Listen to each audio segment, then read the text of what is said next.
Assalamualaikum dan salam sejahtera. Kembali lagi bersama channel Info Semasa, di mana channel ini akan menyiarkan berita-berita politik terkini. Oleh itu, jangan lupa tekan butang subscribe bagi mendapatkan info-info terkini daripada channel ini. Sila tekan butang like, komen dan share bagi menunjukkan sokongan anda semua. Terima kasih yang tidak terhingga. AGC file usul benarkan Najib Rayu semak Tita Adendum di Mahkamah Persekutuan.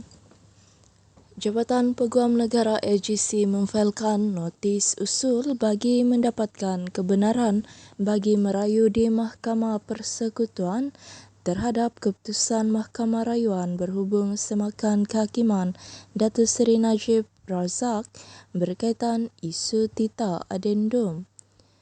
Notis usul itu difailkan semalam baru-baru ini selepas kira-kira sebulan Najib berjaya mendapatkan kebenaran untuk memulakan prosiding semakan keputusan Mahkamah Tinggi Kuala Lumpur berhubung penolakan permohonannya untuk menjalani baki hukuman penjara 6 tahun di bawah tahanan rumah. Pada 3 Julai tahun lalu, Mahkamah Tinggi menolak permohonan Najib untuk memulakan prosiding semakan kehakiman sebelum bekas ahli Parlimen pekan itu merayu keputusan tersebut di Mahkamah Rayuan.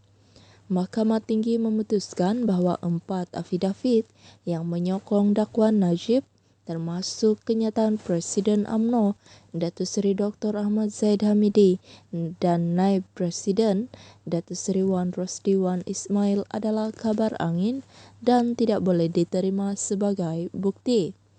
AGC melalui kenyataan hari ini memaklumkan notis usul difailkan baru-baru ini itu bertujuan memastikan hak yang diperuntukkan oleh undang-undang dapat dilaksanakan sepenuhnya.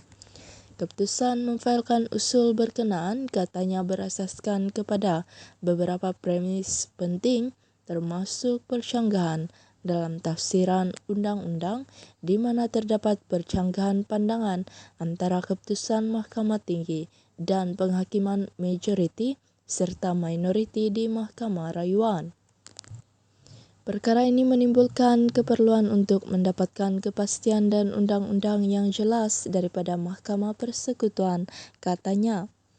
Mengulas satu lagi faktor penting yang turut diambil kira, AGC berkata ia berkaitan kepentingan isu undang-undang di bawah perlembagaan.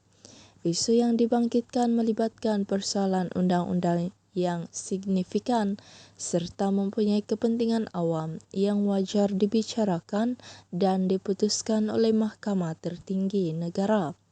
AGC percaya langkah ini bukan saja penting untuk memastikan keadilan dalam kes ini tetapi juga bagi menegakkan prinsip keluhuran perlembagaan dan undang-undang serta menjelaskan tafsiran undang-undang bagi manfaat semua pihak, katanya.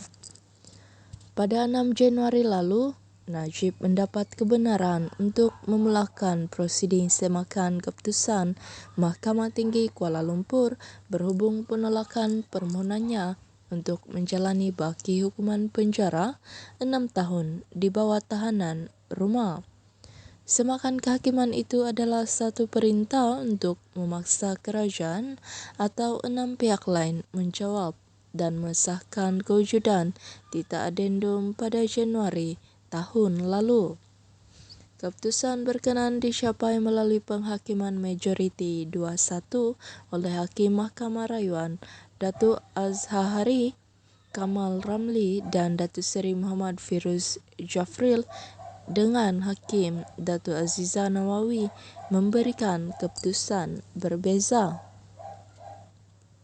Penghakiman majoriti itu juga membenarkan permohonan Najib untuk memukakan bukti tambahan iaitu surat daripada Majlis Kesultanan Pahang kepada anaknya Muhammad Nizar yang mensahkan kewujudan Tita Adendum bagi menyokong permohonan semakan kehakimannya itu.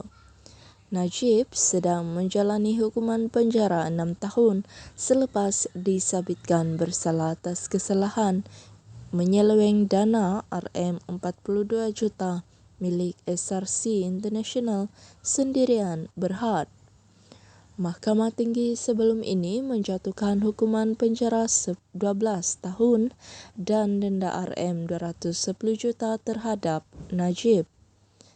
Namun hukuman itu dikurangkan kepada 6 tahun penjara manakala denda dikurangkan kepada RM50 juta susulan petisyen pengampunan diraja yang difailkan pada 2 September 2022.